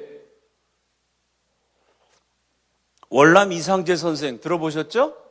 YMCA라는 것을 만든 분입니다. YMCA가 기독청년회죠. 조선의 유명한 선비였고 학자셨습니다. 근데 이분이 감옥에서 이승만의 전도를 받아 기독교인이 돼요. 감옥에서 나온 다음에 조선의 유명한 선비 사대부들을 열심히 전도하려고 애를 씁니다. 유교 사상에 물든 선비들이 절대 기독교를 믿지 않아요. 그 조상 제사도 안 지내는 그 무식한 종교인 기독교를 내가 왜 믿느냐라고 끝까지 거부합니다. 그래서 할 수 없이 이상재 선생이 기성세대가 예수를 거절했기 때문에 이제 조선에 살 길은 젊은 사람들이다. 젊은 사람들에게 예수를 증거해야 된다. 그래서 YMCA라는 것을 만듭니다. 이분이 기독교인이 된 다음에요, 자기 집안에 있는 노비들을 다 해방시킵니다. 유교는 양반 상놈 차별하잖아요. 우리 기독교는 진리 안에서 모든 사람은 평등하다. 그래서 평등 정신을 실천한 아주 성자로 존경받았던 분입니다. 그 다음 한번 볼까요? 헤이그 밀사 들어보셨죠? 1907년 조선이 멸망하게 되니까 고종 황제가 헤이그에 열리는 만국평화회의에 이준, 이상설, 이휘종 세 분을 특사로 보냅니다. 일본이 조선을 침략한 것이 부당하다는 것을 국제사회에 호소합니다. 국제법상 이것은 불법입니다 라고 이야기하려면 법률가를 보내야 되겠죠. 그래서 조선 최초의 검사라고 할 수 있는 그 당시 아주 뛰어난 법률가였던 이준 선생을 보내는 것입니다. 근데 이준 열사가 헤이그에 갔다가 일본의 방해로 회의에 참석을 하지 못하고 거기서 병 걸려서 돌아가십니다. 옆에 있는 사진이 그래서 헤이그에 있는 이준 열사 박물관입니다. 우리 현대사에 문제가 많습니다. 현대사 교육에. 뭐가 문제냐면요, 우리의 근현대사는 기독교를 빼놓고는 얘기할 수가 없습니다.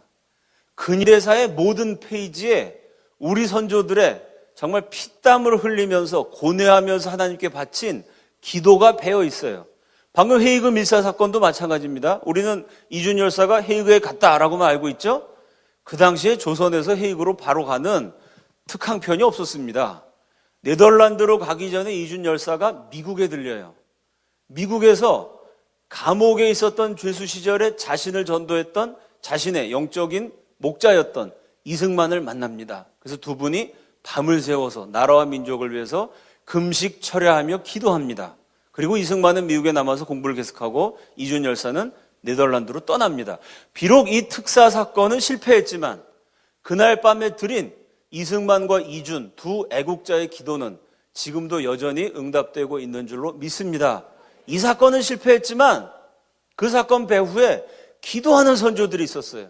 그분들이 나라와 민족을 위해서 금식 철회하면서 거듭되는 실패 속에서도 꺾이지 않고 기도했습니다. 그 기도가 응답되어서 저와 여러분이 그렇지 않았으면 식민지 시대였을 텐데, 그렇지 않았으면 공산화 됐을 텐데, 기도하는 선조들이 있어서 자유 대한민국에서 하나님을 믿는 신앙의 자유를 마음껏 누릴 수 있는 줄로 믿습니다. 자, 제가 두 분만 소개했는데 40여 명이 다 이렇게 굉장한 분들입니다. 이준, 이상설, 이원긍 비롯해서 그 당시 조선 최고의 애국자이면서 엘리트인 사람들이에요. 나 혼자 잘고 잘 사는 엘리트면 감옥 안 왔겠죠. 나라가 멸망해 가니까 내 모든 것을 바쳐서 역적이 되는 한이 있어도, 사형수가 되는 한이 있어도 나라를 살려보겠다고 몸부림친 애국적인 조선 최고의 엘리트 40명이 우연히 이승만이 감옥에 있을 때 다 같이 감옥에 같이 있었어요. 이게 우연이죠, 여러분? 사전에 계획한 게 아닙니다. 우리 데모하다가 감옥에서 만나세요. 약속한 거 아니에요? 우리 한성 감옥에서 고문당해서 사형수나 될까? 계획 세운 거 아닙니다. 각자가 애국 운동하다가 딱 감옥에 한꺼번에 와서 감옥에 와서 보니까 40여 명이 다 모여 있는 거예요. 우연히 감옥에 갔습니다. 그 가운데 이승만이 예수를 믿었어요. 40여 명이 다 예수를 믿게 됐습니다. 이게 우연히 일어난 사건입니다. 그런데 이 우연이 결국 대한민국을 살려요. 왜냐하면 그 40명이 감옥에서 우연히 다 예수를 믿고 거기서 결의를 합니다. 제가 한번 읽어드릴게요. 우리들 생각에는 기독교가 자유의 종교라는 것은 의심의 여지가 없었다. 성경은 진리를 가르치고 있으며 그리고 진리가 너희를 자유롭게 하리라고 믿었다. 감옥에 같이 있었던 사람들 모두가 우리 국민들의 갱생을 위해 기독교 교육을 전파하는데 전력을 기울이자고 결의했다.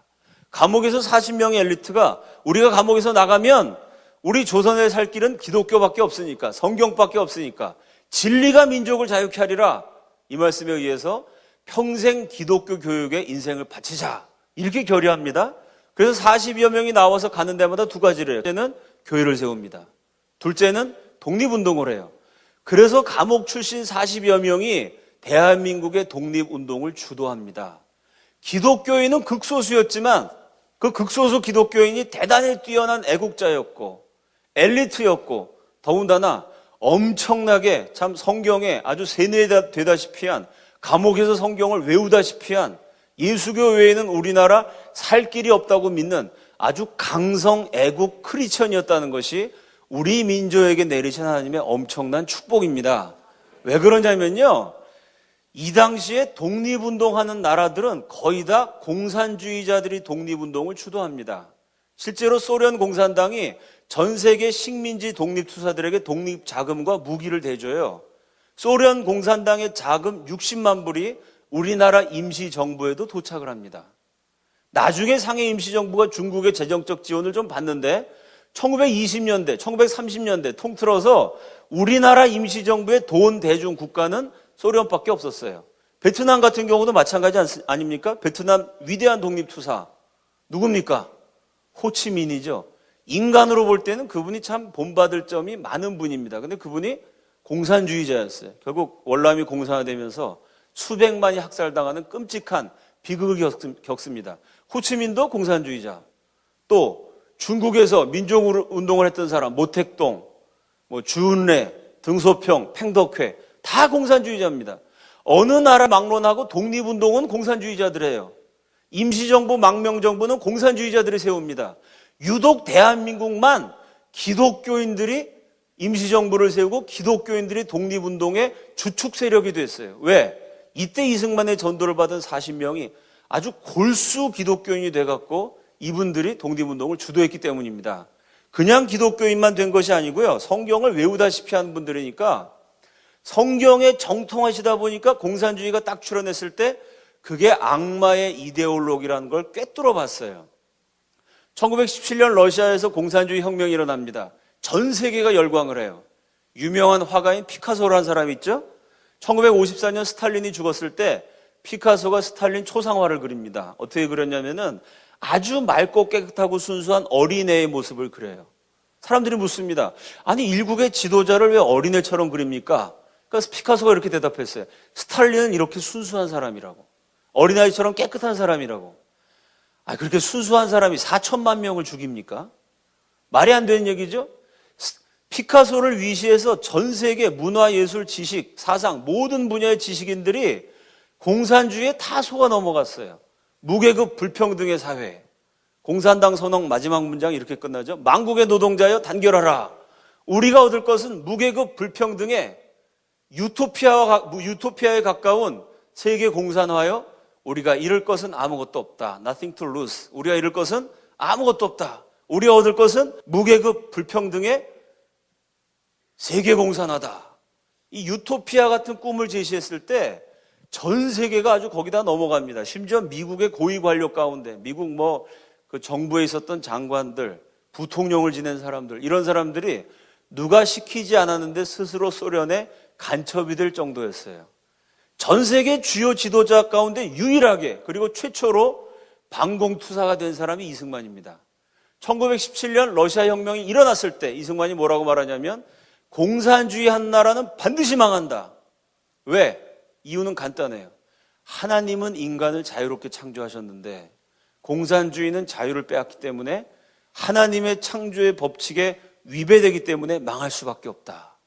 그 얘기를 1917년에 합니다. 여러분 이게 얼마나 정확한 말이냐면요. 제가 탈북자 구출하는 사역을 하거든요. 탈북한 지체들에게 물어봅니다. 대한민국 와서 뭐가 제일 좋으냐? 그러면 한 10명 가운데 한 6명 정도는 자유가 제일 좋다고 말해요. 그럼 무슨 자유가 제일 좋으냐? 물어보면요. 은행 가서 돈 찾는 자유가 그렇게 좋대요. 아니 은행 가서 카드를 넣으면 돈이 나오는 게 당연하죠. 그 자유가 뭐가 이렇게 좋느냐 물어봤더니요. 북한에서는 내가 돈 벌어서 은행에 넣어놔도 내 마음대로 찾을 수가 없대요. 그걸 허가를 받아서 찾아야 되는데 이런 구실 저런 구실 붙여가지고 돈을 잘 못 찾게 해준대요. 근데 이거 은행 딱 가고 카드만 넣으니까 10,000원짜리가 딱 튀어나와요. 너무 감사하대요. 그래갖고 제가 돕는 자매는요 10만 원을 찾으러 간다 그러면 계좌를 딱 놓고 얼마를 찾으겠습니까? 금액 10만 원이 아니라 1만 원을 눌러요. 그래서 10,000원 찾고 야 좋다. 그 다음에 또 넣어요. 10,000원 찾고 야 좋다. 은행에서 아주 살더라고요. 실제로 제가 봤어요. 돈 찾는 자유가 그렇게 좋다는 거예요. 2012년 탈북 동포들이 하는 얘기를 1917년에 이승만이 했어요. 100년 앞을 내다보신 분이죠. 1923년 그 무렵에 가갖고 말 갖고 안 됩니다. 공산주의 세력이 점점 커져요. 그러니까 이승만이 공산주의의 당 부당이라는 글을 씁니다. 그 원고가 지금도 남아 있어요. 거기다 뭐라고 썼냐면은 공산주의를 하게 되면은 기술력이 저하가 된다. 공산주의는 기술력이 저하되기 때문에 결국은 원시 야만의 상태로 떨어지게 된다. 이런 글을 썼어요. 1923년에 기술력 저하 때문에 공산주의는 원시 야만 사회를 끌고 오게 된다.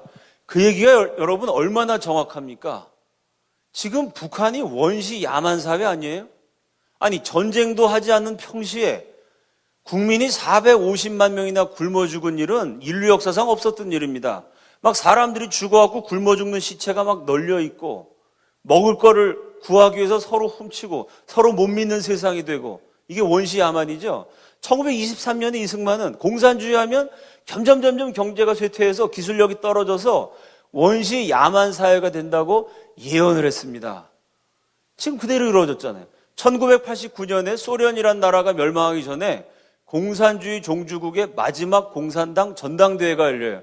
거기서 공산당 서기장이었던 고르바초프가 이런 연설을 합니다. 자본주의 국가는 기술력이 눈부시게 발전했는데 우리 공산주의 국가는 기술력이 자꾸 저하되고 있어서 큰 문제다. 이승만이 썼던 표현을 그대로 씁니다. 이승만을 알지도 못할 텐데요. 이승만을 읽어보지도 않았을 텐데요. 이승만이 썼던 그대로 기술력이 저하돼서 공산주의는 망할 수밖에 없다. 그런 얘기를 공산당 서기장이 공산당 마지막 전당대회에서 했습니다. 이승만은 70년, 100년 앞을 내다본 그런 해안이 있었다는 거죠. 그럼 이승만이 어떻게 이렇게 인류 역사상 최초로 그리고 마지막까지 가장 강렬한 최고의 공산주의자가 됐느냐? 이승만 연구자들이 이구동성으로 얘기합니다. 이승만이 철저한 공산주의가 아니라 반공주의자였던 이유는 그가 철저한 기독교인이었기 때문이다. 감옥에서 기독교인이 아니라 그냥 기독교인이 아니라 철저한 기독교인이 됐어요. 뼛속까지 성경 말씀이 새겨졌어요.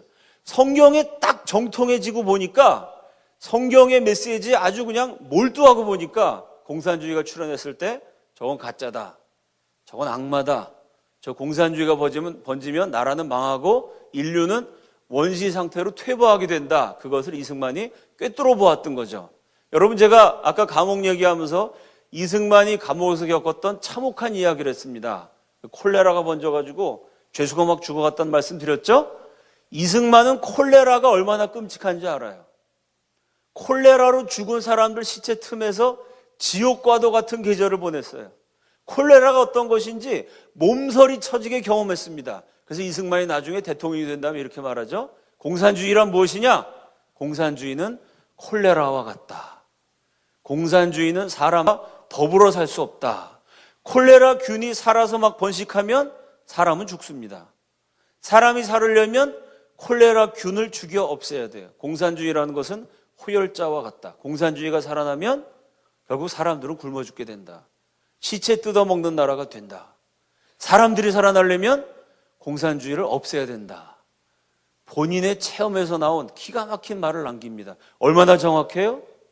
소련이 핵을 개발하면서 옛날에 200만 명이 굶어 죽었다 그랬는데 요즘 새로 개발되는 자료에 의하면 우크라이나에서 한 2천만이 굶어 죽었다 그러죠? 핵 개발하면서 2천만 굶어 죽었어요. 중국 핵 개발하면서 3,800만 굶어 죽었어요. 북한 핵 개발하면서 450만 굶어 죽었습니다. 사람 죽이는 끔찍한 무기를 만들기 위해서 국민들 몇백만 몇천만이 굶어 죽어도 눈 하나 깜짝하지 않는 체제, 그게 공산주의 체제입니다. 그러면서 겉으로는 인민의 낙원이라는 거죠. 이 무서운 공산주의의 파도에 다 휩쓸려 갔습니다. 거대한 쓰나미와 같았어요. 공산주의를 이길 수 있는 세력이 없었습니다. 세계 지도를 펼쳐보세요. 유럽과 아시아 거대한 대륙에 40여 개 국가가 있습니다. 대한민국을 빼놓고는 100% 공산화됐어요. 우리보다 훨씬 잘 살았던 체코슬로바키아, 동독, 폴란드 이런 유럽 국가들도 18개국이나 공산화됐습니다. 우리나라와 너무나 흡사한 길을 걸었던 역사를 걸었던 베트남도 결국 공산화됐어요. 인도 차이나 3국도 붉게 물들었어요. 전 세계에 쓰나미처럼 밀려오는 공산화의 파도를 막은 유일한 나라가 대한민국입니다. 그게 어떻게 가능할 수 있었을까요? 공산주의가 대한민국을 강타하기 전에 18년 전에 1899년 한성 감옥에서 이승만이 먼저 예수를 믿었기 때문입니다. 그리고 희한하게 우연히 이승만이 감옥에 있는 그 순간에 조선 팔도의 엘리트 40명이 감옥에 다 모여 있었기 때문이에요. 그 40명이 한꺼번에 다 예수를 믿었어요. 그리고 40명이 나가서 독립운동을 했는데, 독립운동 지도자가 됐는데 그냥 독립운동을 한 것이 아니라 교회를 세우면서 독립운동을 했어요. 그래서 그분들이 민족 지도자가 됐습니다. 8.15 해방을 맞았을 때도 그분들이 지도자였어요. 대한민국 건국의 주역도 옥중에서 예수를 믿은 사람, 그리고 그들에 의해서 전도된 지도자들이었어요. 이렇게 기독교인들이 나라를 세웠기 때문에 이 기독교인들은 교회를 파괴하고 목회자들을 학살하고 성경을 불태우는 공산주의를 원수막이라고 생각했어요. 그래서 대부분 국민들이 공산주의 정체를 모를 때 이 이승만으로부터 시작된 기독교인 지도자들이 일치단결해서 기독교 신앙으로 공산주의와 싸웁니다. 그래서 대한민국은 세계 유례가 없는 반공 기독교, 그냥 기독교가 아니라 반공 기독교 정신으로 건국된 나라고, 반공 기독교 정신으로 전쟁을 이겨냈고, 그 정신으로 오늘날 저와 여러분이 김일성이라 하나님을 아버지라고 부르면서 살 수 있는 신앙의 자유를 누리게 된 것입니다. 그러면 그 한성 감옥에서 대한민국이 탄생했단 말이죠. 그 한성 감옥에 사람들이 다 모이게 된 거, 이게 과연 우연이겠느냐? 그들이 예수를 믿어서 기독교 정신으로 독립운동을 하고 전 세계 망명정부, 임시정부 가운데 유일하게 공산당의 그 미끼에 넘어가지 않고 반공 기독교로 나라를 세우고, 이게 감옥에서 우연히 만나갖고 이루어진 건데 과연 그것이 우연이겠느냐?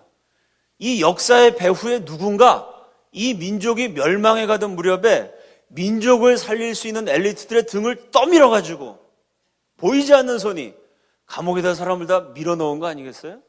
감옥에서 다 예수 믿게 하고 그들을 통해 나라를 세우신 어떤 역사의 주관자의 섭리가 있지 않느냐? 제가 그런 내용을 책에 한번 써봤습니다. 읽어드릴게요. 같은 시기에 같은 장소에 이들을 한꺼번에 몰아넣은 것은 누구의 역사인가? 더군다나 예사로운 회합이 아니요 생지옥과 같은 감옥이라는 더할 수 없이 심령이 가난해지게 만드는 그곳으로 밀어넣은 것은 누구의 조화인가? 이승만에게 불씨를 심고 옥중 동료들에게 불꽃을 튀게 해서 마침내 민족의 심성으로 번져간 불길은 누가 시작한 것인가? 하나님이 하셨다는 거죠. 연세대학교 서정민 교수님이 이렇게 말씀하십니다. 한성 감옥을 통해서 우리 민족의 역사에서 활동하시는 하나님의 손길을 발견할 수 있다. 그래서 저는 한성 감옥이 우리 민족의 골고다라고 해석합니다.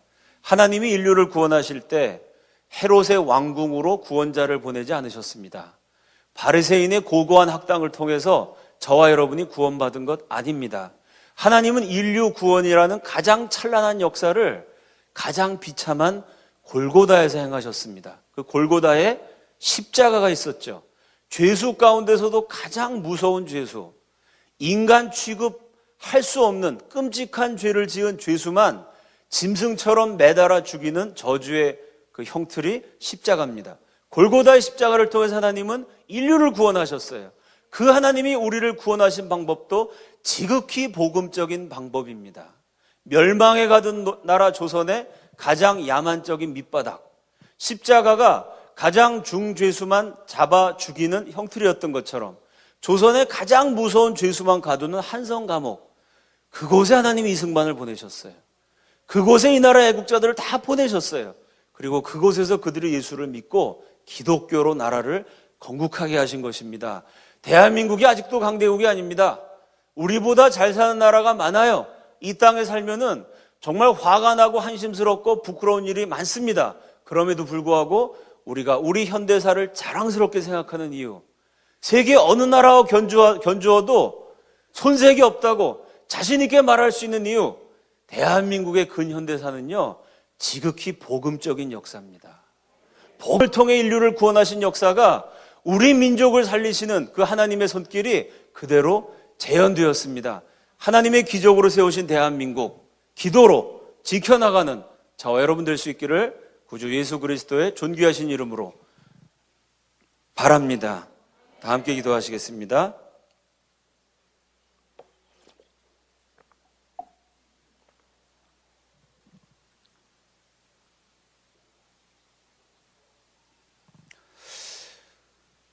기도로 학교를 세우는 것 정말 어려운 일입니다. 기독교 대한학교 운동을 하시는 분들을 만나보면 그 힘겨움을 토로하십니다. 기도로 회사를 세우는 것 역시 쉽지 않습니다. 참 돈 버는 게, 이윤을 남기는 게 회사의 목적인데 기도하면서 기독교 정신으로 회사를 운영한다는 것 만만치 않은 과제입니다. 사랑하는 여러분, 기도로 나라를 세운다는 것, 기독교 신앙으로 잃었던 나라를 되찾는다는 것, 정말 하나님의 특별한 섭리와 은혜가 없으면 불가능한 일입니다. 이승만 건국 대통령과 우리의 선조들이 바로 그 일을 해냈습니다. 그렇게 세운 나라를 저와 여러분에게 물려주었습니다. 이 나라는요, 인간의 계산으로는 계산이 안 되는 나라입니다. 2차 세계대전 후에 독립한 신생 독립국 140개국 가운데 경제순위 139위였던 나라, 그나마 6.25 전쟁이 끝난 다음에 139위가 140위로 떨어졌던 나라입니다. 평균 수명 40세가 안 됐던 나라입니다. 1인당 국민소득 60불이었던 나라입니다. 그 나라가 140개 못 사는 식민지 출신 나라 가운데서도 꼴찌였던 나라가 경제성장률 1위가 됐습니다. 유일하게 산업화를 이루었습니다. 유일하게 민주화를 성취했습니다.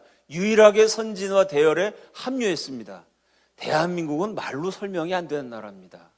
인간의 논리와 계산이 안 맞아 들어가는 나라입니다. 다른 나라는 다 이렇게 간다. 그게 맞아 들어가요. 100년 전에 잘 살았던 나라는 지금도 잘 삽니다.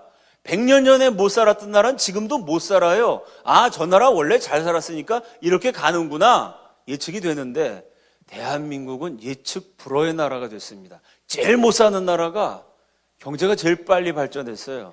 인류 역사 7,000년에 건국하고 60년 만에 경제 규모가 1만 배 성장한 나라는 일찍이도 없었고 앞으로도 없을 겁니다. 깨지지 않는 기록입니다. 6.25 전쟁 터졌을 때는요, 16개 나라가 군대를 보냈습니다. 구호 물자 보낸 나라까지 다 합치면 68개국입니다. 이것도 기네스북에 실제로 올라 있어요. 아니, 나라 하나가, 그것도 지지로 못 사는 나라가, 꼴찌하는 나라가 전쟁 났다고 5나라가 도와주고 10나라가 도와줘도 신기할 텐데 68개 나라가 그 나라를 도와줬습니다. 대한민국은 이게 인간의 논리와 인간의 예측으로 빗나가는 게 너무 많습니다. 왜 그럴까요? 기도로 세워진 나라이기 때문에 그럽니다. 기적으로 세워진 나라이기 때문에 그래요. 그러니까 지금 우리나라가 어지럽습니다. 그죠? 종북 세력이 막 국회까지 진출했어요. 당연한 겁니다, 여러분. 동성애 낙태가 판을 쳐요. 당연한 거예요. 그게 왜 당연하냐면요, 원래 이 나라는 안 되는 나라인데 기도해서 기적으로 이렇게 됐어요.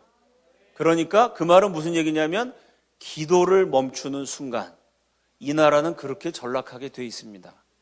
안 되는 건데 기도해서 억지로 됐어요. 그러니까 기도 안 하면 도로 안 되는 게 정상이에요. 나라와 민족을 위해서 누가 기도하나요?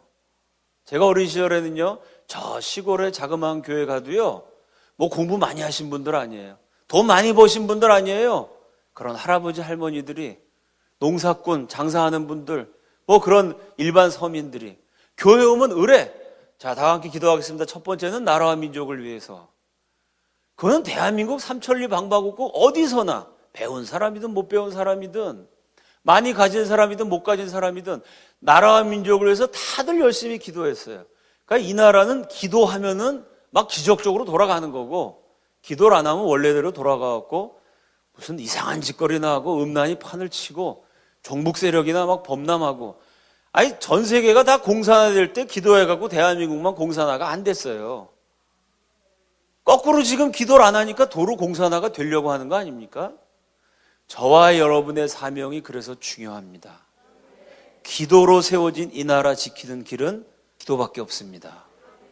우리 시간 다 함께 손 번쩍 드시고, 오른손 번쩍 드시고 주여 3번 하시고, 첫 번째 기도. 하나님 아버지, 전 세계가 공산화의 쓰나미에 휩쓸려 갈 때 하나님 은혜로 유독 이 나라만 지켜주셨습니다. 우리가 그 은혜를 간직하는 민족이 되게 하여 주옵소서. 기도로 공산화를 막고, 이번 대통령 선거에도 기도로 하나님 뜻에 합한 후보가 선출되어서 기도로 세워진 나라, 기도로 통일하게 하여 주옵소서. 우리 주여 3번 부르시고 다 함께 통성으로 기도합니다. 주여! 주여!